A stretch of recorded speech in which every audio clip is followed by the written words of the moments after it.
శోభనం రాత్రి. రచన ముప్పాళ్ళ రంగనాయకమ్మ గారు. రాత్రికే శోభనం వాసుదేవరావుకి. క్రితం రాత్రి తెల్లవారుజాము లగ్నంలో పెళ్ళయింది సుజాతకి వాసుదేవరావుకి. అచ్చట్లు ముచ్చట్లు అన్నీ అయ్యేసరికి భళ్ళున తెల్లారింది. కాఫీలు అయ్యాక ఫ్రెండ్సు కొంతమంది చుట్టాలు వెళ్ళిపోయారు. ఇల్లు ఇంకా కావాల్సినంత సందడిగా ఉంది. పెళ్లి కొడుక్కి అతని తరపు వాళ్ళకి దక్షిణం వైపు 2 గదులు ఇచ్చారు విడిగా. పెళ్లి కొడుకు తల్లి కూడా మధ్యాహ్నం బండికి వెళ్ళిపోయింది. వదిన అక్క శోభనం అయ్యాక వధూవరులు తీసుకెళ్లాలని వాసుతో పాటు ఉండిపోయారు. మధ్యాహ్నం పడుకున్నవాడు చీకటి పడి పక్షులు అరుస్తుంటే లేచాడు త్రుళ్ళిపడుతూ. రాత్రి అవుతుందో తెల్లవారవుతుందో అర్థం కాలే. కాసేపు లేచి మొహం కడుక్కుని బట్టలు వేసుకున్నాడు. పద్మ వచ్చింది లోపలికి. లేచావా అంటూ. పెళ్లి కూతురికి పినతండ్రి కొడుకు 14 ఏళ్లవాడు. బావగారు లేచారా అండి అంటూ వచ్చాడు. కాసేపు అలా తిరిగి వద్దాం అన్నాడు వాసు. బావమరుదులిద్దరూ బజార్లోకి బయలుదేరారు. నడుస్తున్నాడే కానీ వాసు మనస్సు అవ్యక్తమైన ఆలోచనలతో చిక్కులు పడుతోంది. పెళ్ళైపోయింది రాత్రి. ఈ రాత్రికో మాటికి వాసు మొహం నిండా నవ్వు మెరుస్తోంది. బావమరిది బజార్లన్నీ చూపిస్తున్నాడు. ఊరు గురించి తెగ వర్ణిస్తున్నాడు. వాసు ఒక్కటి వినటం లేదు. కొడుతున్నాడు పరధ్యానంగా. ఎక్కడా ఆగనివాడు పూల దుకాణం ముందు నిలబడిపోయాడు వాసు. ఎందుకండి పూలు కొందామా అన్నాడు బావమరిది రామారావు. అబ్బే ఊరికినే, పూలెందుకు అంటూ ముందడుగు వేశాడు. నిజంగా వాసుకి మల్లెపూలు గులాబీ పూలు చెరో గంప కొనేసి రిక్షాలో వేయించుకుని తీసుకెళ్దామనిపించింది. కానీ మొదటి రోజు తను పూలు తీసుకెళ్తే ఏం బాగుంటుంది? పెళ్ళింట్లో వాళ్ళంతా నవ్వుకుంటారు. రేపటి నుంచి ఎన్ని రాత్రులు రావు, ఎన్ని రోజులు రావు. వాసు మరో పూల దుకాణం దగ్గర ఆగి 1 డజను సంపెంగ పువ్వులు కొన్నాడు. సంపెంగ వాసన వాసుకు చెప్పలేనంత ఇష్టం. ఇవాళ సుజాత సంపెంగలంత హాయిగా ఉండాలి. తనకి సంపెంగలు ఇష్టమని సుజాతకి చెప్పాలి. ఉలిక్కిపడ్డట్టు వాచి చూశాడు. 8:30. 9 అయిపోతోంది, వెళ్దాం పదా అంటూ నడకలో వేగం పెంచాడు. పెళ్లి పందిరి విద్యుత్ దీపాలతో వెలిగిపోతోంది. ఇల్లు సందడిగా ఉంది. స్నానం భోజనం అయ్యాయి. వాసుకు అసలు ఆకలి లేదని ఎంత చెప్పినా ఎవరూ వినలేదు. 10 నిమిషాలు ప్రతిమాలించుకుని పాలన్నం తినటానికి ఒప్పుకున్నాడు. పాలల్లో పంచదార వేసుకుని పరమాన్నం తిన్నట్టు తిన్నాడు. జానకి పద్మ వాసుని వదిలేసి పెళ్లి కూతురు దగ్గరికి వెళ్ళిపోయారు.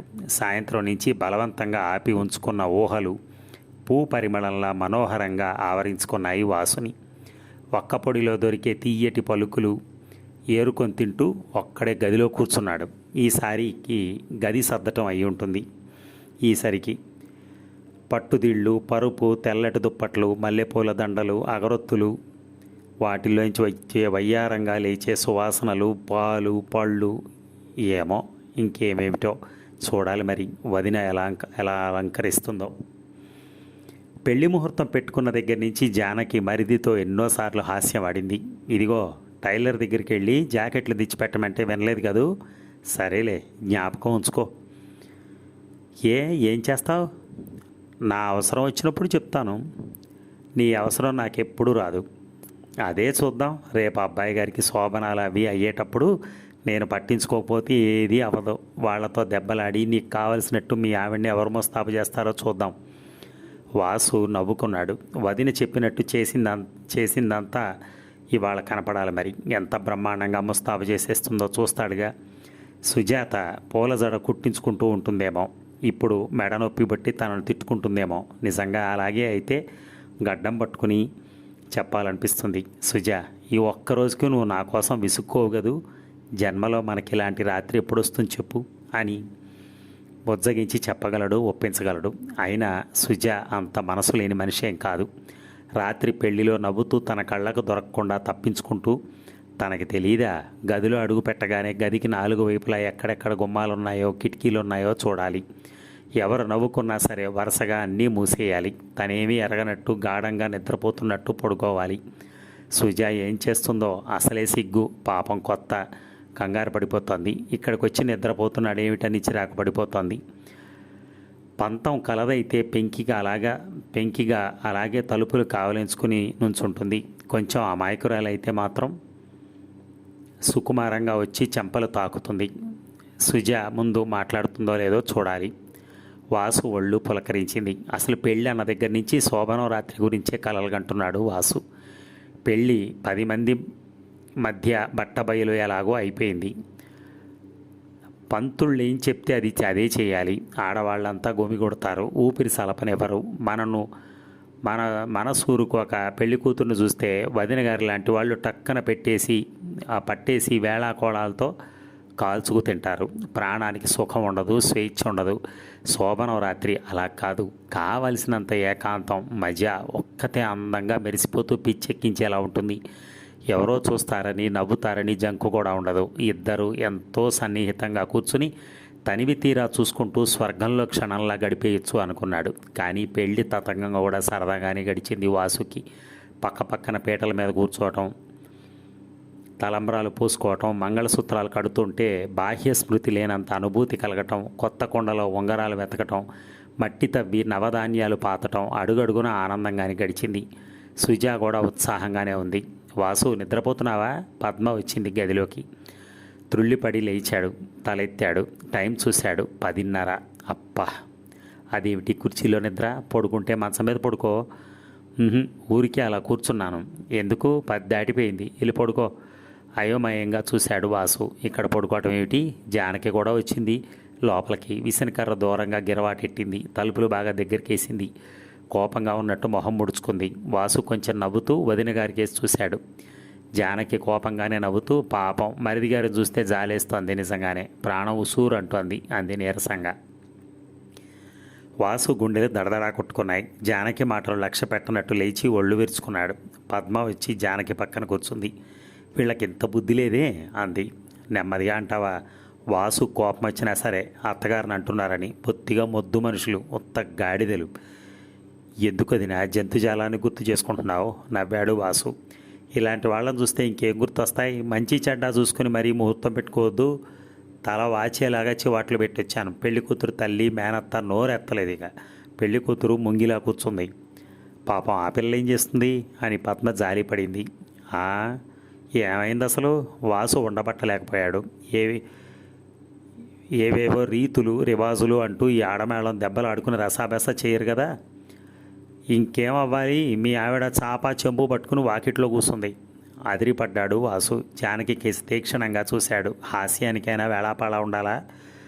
అంతా బాగానే చూసి పెట్టుకున్నారట ముహూర్తం. ఎందుకో ఇలా అయిందట. అసలు పెళ్లి కూతురికి నెలే కాదట. మరెందుకు అయిందో చిత్రం.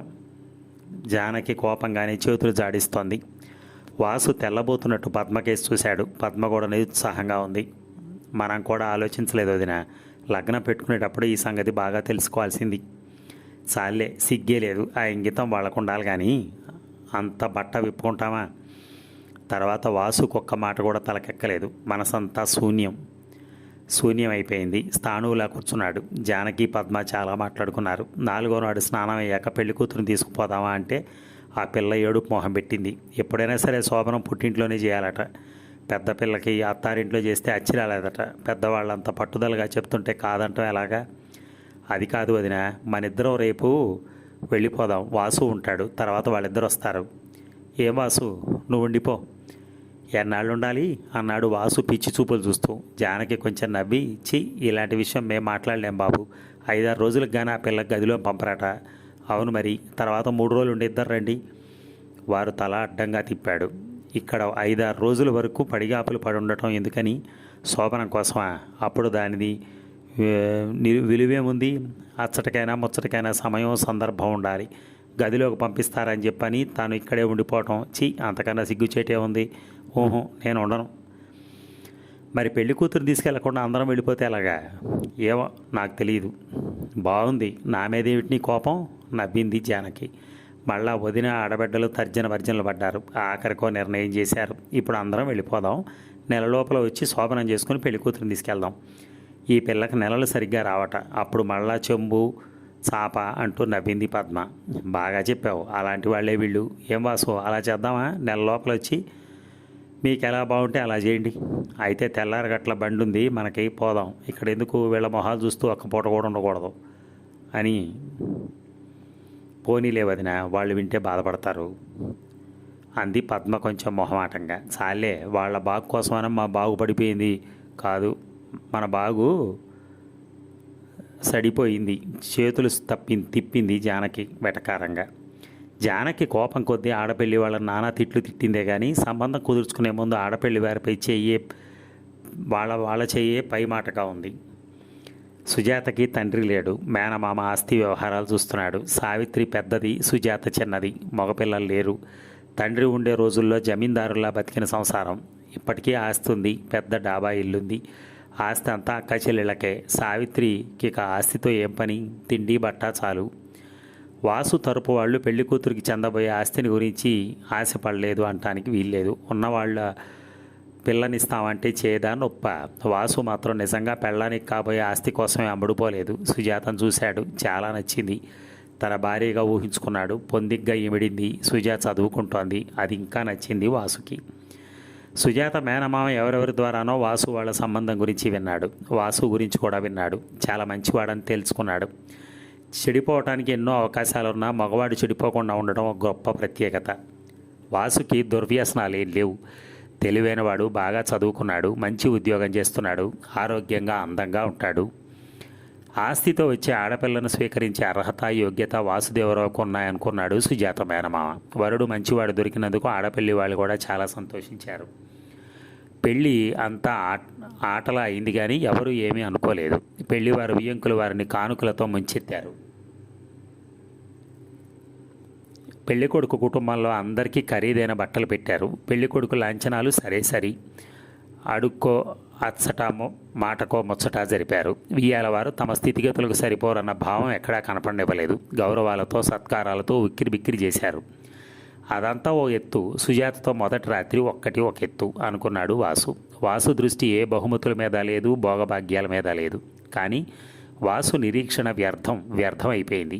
పద్మ, జానకి మాట్లాడుకుంటూనే నిద్రపోయారు. లైట్ తీసేసి వాసు ఒక్కడు చీకట్లో కూర్చున్నాడు. శోభనం రాత్రంతా ఇలా తల్లకిందులైనా తనకు పిచ్చెక్కలేదే. ఇంత నిర్వికారంగా, ఇంత నిర్లిప్తంగా కూర్చున్నాడే. ఎలాంటి షాక్నైనా తట్టుకునే శక్తి ఉందన్నమాట తనకి. ఎందుకు ఈ శక్తి?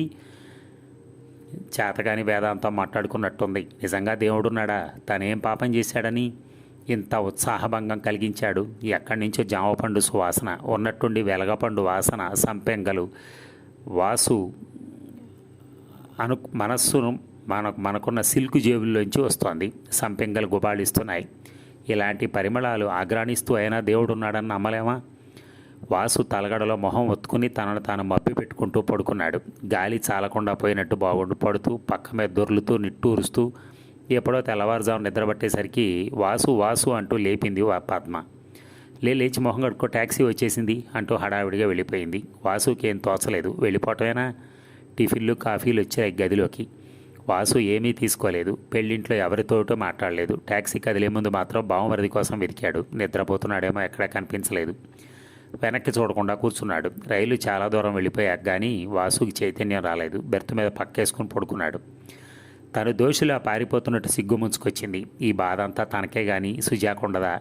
నలుగురిలో నవ్వులు పాలైనందుకు ఎంత సిగ్గుపడిపోయిందో ఎవరికి తెలుసు? ఒక్కసారైనా ఆలోచించాడా?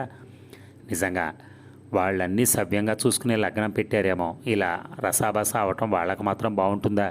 అనుభవించే వాళ్ళకి అదృష్టం లేకపోతే అన్నీ అస్తవ్యస్తం అయిపోతాయి. జీవితం సాఫీగా సాగిపోతుందో ఎదురు తిరిగి నిల్చుంటుందో ఎవరికి తెలుసు? సహించాలి. తను మరీ పశువులా ప్రవర్తించాడు. ఒక్కరోజుండి సుజాతతో మాట్లాడి వెళ్తానని చెప్పొస్తే ఎంత మంచితనంగా ఉండేది. గదిలోకి పంపించలేదని ఇలా బయలుదేరి వెళ్ళిపోవటం ఎంత జుగుప్సాకరంగా ఉంది. సుజా శరీరం ఒక్కసారైనా తను కాంక్షించింది.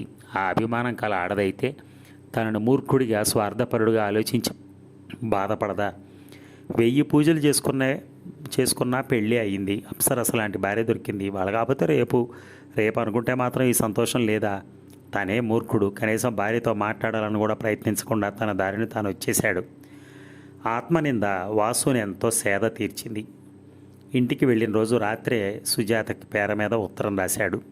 మొట్టమొదట తను చెప్పకుండా బయలుదేరి వచ్చినందుకు క్షమాపణ చెప్పాడు. శోభనం రాత్రి గురించి తను ఎంత ఊహించాడో, అవన్నీ గాలిలో కొట్టుకుపోతుంటే ఎంత పిచ్చివాడయ్యాడో వర్ణించాడు. ఆ నిరాశలో తనేమీ ఆలోచించలేకపోయానని, అసలు ఆ సంఘటనే జరగలేదని మర్చిపోమ్మని బుజ్జగించాడు. అసలు సుజాతను పెళ్లి చేసుకోవటానికి ఈయన ఎందుకు ఒప్పుకున్నాడో, పెళ్ళి అయిన దగ్గర నుంచి తన మనసంతా ఎలా ఉందో మొత్తం విప్పి చెప్పాడు.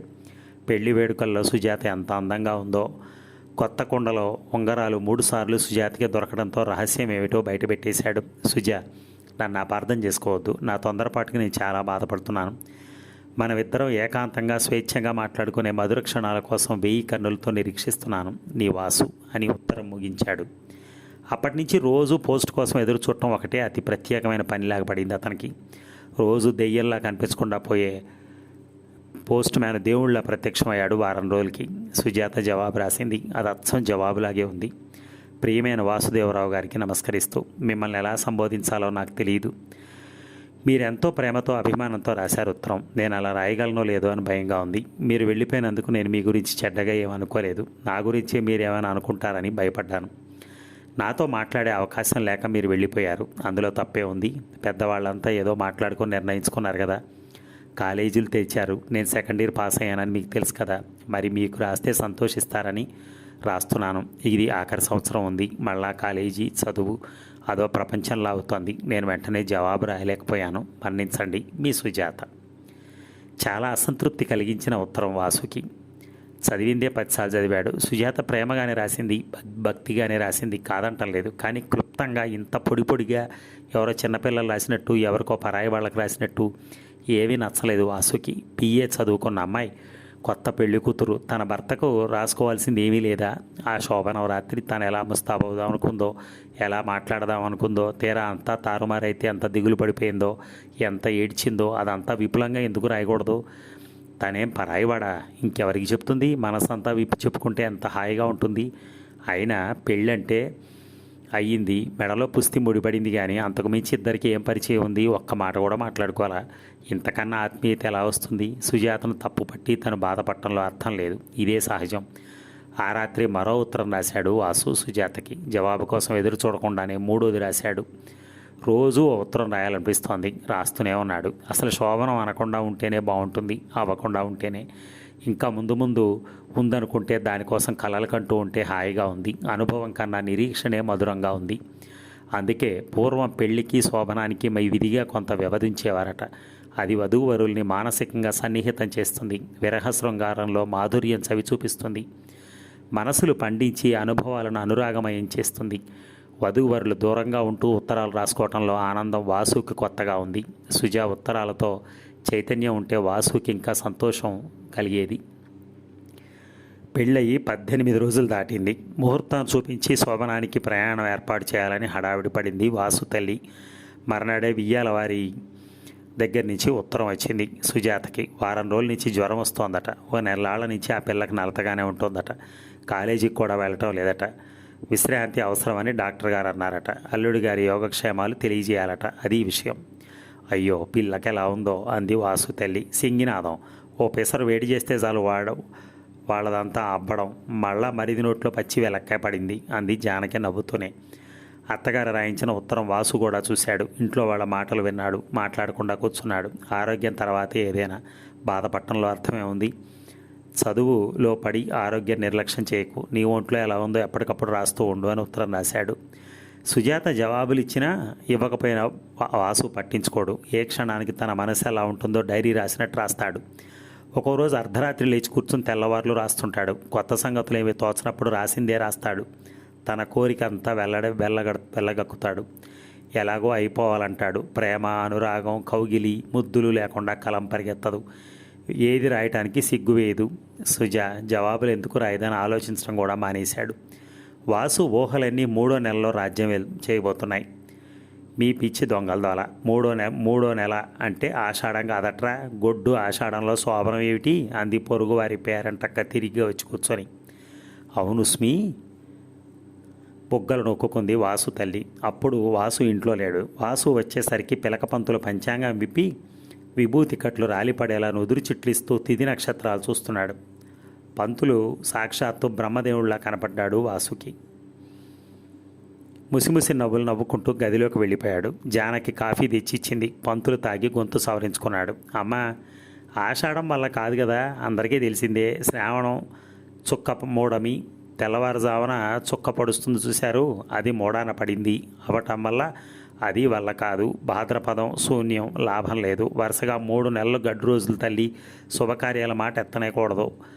వాసుకు మొదట ఏమీ అర్థం కాల. పంతులేవో మంత్రాలు చదువుతున్నాడు అనుకున్నాడు. వినగా వినగా అవి మంత్రాలు లేవు. ఏమిటో శూన్యం అంటున్నాడు, మోడమి అంటున్నాడు, శుభకార్యం అంటున్నాడు, వల్ల కాదంటున్నాడు.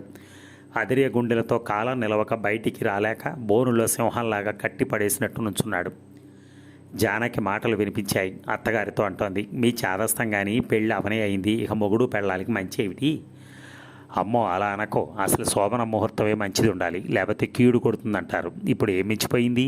అయిన ఆలస్యం ఎలాగో అయింది. 3 నెలలు ఎన్నాళ్ళ గడుస్తాయి? ఒక 6 నెలల పాటు పెళ్ళి అవ్వలేదనుకుంటే సరి. వాసు తల గిర్రం తిరిగింది. పట్టరానంత కోపం వచ్చింది. మోడల్లో శోభనం చేసుకుంటే ఏమవుతుంది? ఏమీ కాదని నేను ఛాలెంజ్ చేస్తాను అని పంతుల మీదకి యుద్ధానికి వెళ్దామనిపించింది. తనని అడగగానే నాకు ఇలాంటి పిచ్చి నమ్మకాలు లేవు అనేద్దాం అనుకున్నాడు. కానీ వాసుతో ఎవరిని సంప్రదించలేదు. హాస్యం ఆడటానికి కూడా జానకికి మనసొప్పలేదు. అత్తగారితో వాదిస్తూనే ఉంది. ఆవిడ ససేమిరా కోడల మాట వినలేదు. పంతులు కూడా ఆవిడకు వంత పాడుతూ కూర్చున్నాడు. అమ్మ, దుర్ముహూర్తంలో శోభనం చేసుకుంటే బిడ్డలు రాక్షసులు అవుతారు, దంపతులకు ఆయుక్షేణం, నీ నెత్తి నీ పిండాకుడు, నీ కాఫీ దక్కదు తిట్టుకున్నాడు వాసు. వాసు తల్లి తృప్తిగా 5 రూపాయలు తమలపాకుల్లో పెట్టి అందించింది పంతులకి. పంతులు లేచి చక్కన కట్టగట్టి చంకనెట్టుకుని పిలక ఊగించుకుంటూ వెళ్ళిపోయాడు. పంతులు ఉన్నంతసేపు కోపం వచ్చింది, కానీ అతగాడు వెళ్ళిపోగానే ఆడపిల్లల బావురుమని ఏడ్చేయాలనిపించింది వాసుకి. కొయ్యబారి కూర్చున్నాడు గదిలో. జానకి కాఫీ ఇచ్చి వెళ్ళబోయింది. అక్కర్లేదు తీసుకుపో అన్నాడు. అంది తెల్లబోతూ. ఏం లేదు అన్నాడు చిరాగ్గా. తన వ్యవహారంలో తనకేమీ స్వతంత్రత లేదా? తనతో మాట మాత్రమే చెప్పక్కర్లేదా? వాసు కోపం ఎందుకో పసిగట్టి చెప్పింది జానకి అత్తగారికి. ఆవిడ ఒక నవ్వు నవ్వింది. ఒరే వాసు, రేపు మీ అత్తారికి ఉత్తరం రాయాలి. పంతులు గారు చెప్పిందంతా విన్నావుగా. పోనీ పిల్లగల వాళ్ళు ఒప్పుకుంటారేమో చూద్దాం, వాళ్ళు ఎలా ఉంటే అలా చేద్దాం అంది అనునయంగా. వాళ్ళు ఎలాగో ఒప్పుకోరన్న ధైర్యంతో. ఆ ఓదార్పుతో వాసుకి ఒరిగింది ఏమీ లేదు. ఇలాంటి నమ్మకాలు లేని వాళ్ళెవరో తను కాదంటాం, వాళ్ళు అవునంటాం.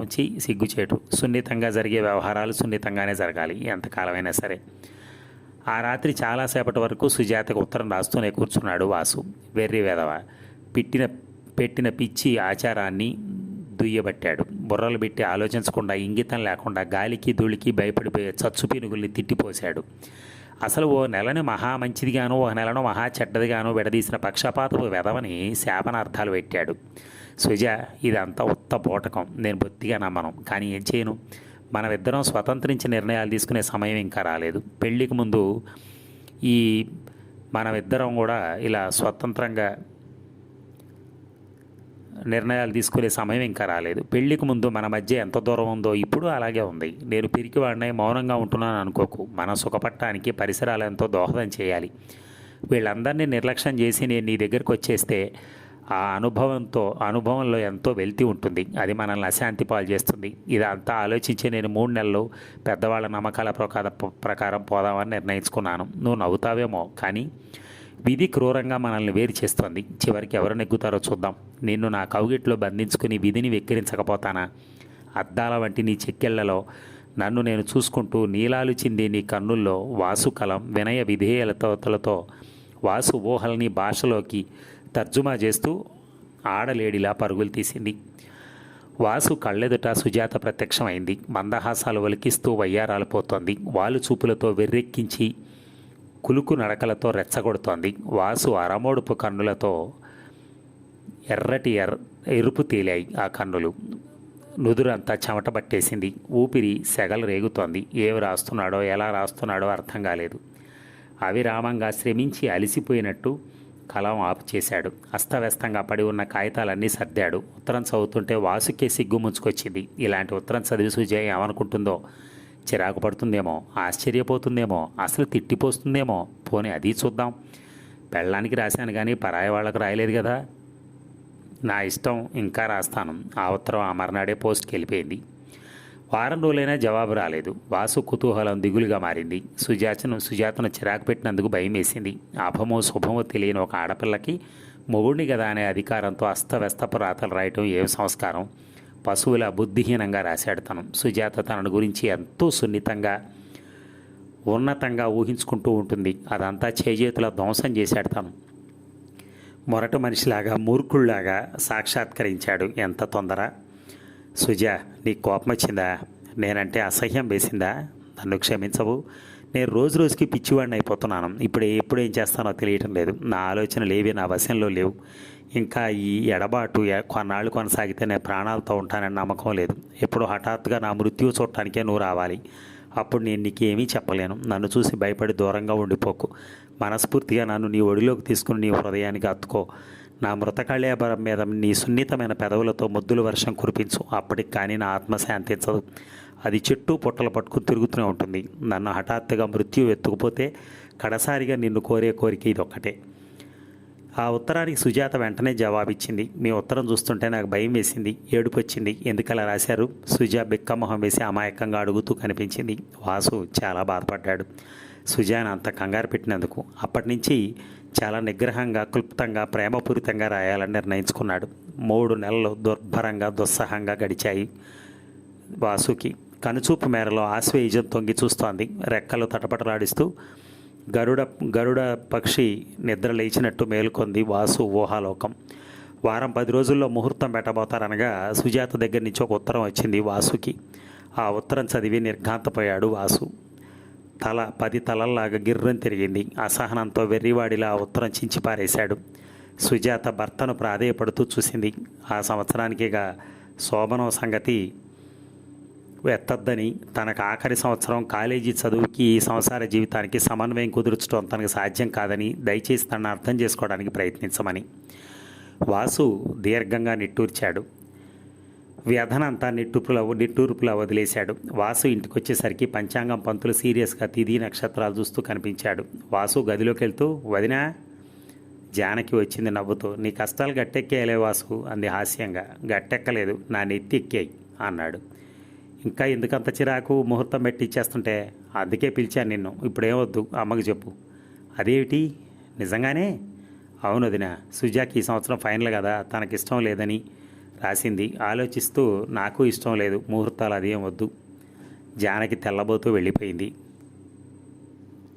ఏమిట్రా వాసు అంటూ వచ్చింది వాసు తల్లి. ఎప్పటికే 6 నెలలు దాటిపోయింది. ఇప్పటికే చదువు ముందా, సంసారం ముందా? ఇదేం తిక్క నీకు? వాసు బలవంతంగా నవ్వు తెచ్చుకున్నాడు. ఇప్పుడు వద్దులే అమ్మా, వేసవికాలం చూద్దాం. అవ్వ, నవ్విపోతారు ఎవరన్నా. 3 ముళ్ళు వేసి చక్కా వచ్చావు. ఈ గడియ వరకు పెళ్లి కూతుర్ని గుమ్మంలోకి తీసుకురాలేదు. ఇప్పటికే సిగ్గుతో చచ్చిపోతున్నాం. అడ్డు కాస్త తీరిపోతే నిక్షేపంలాగా. జానకి అందుకుంది. ముహూర్తం పెట్టమ్మా.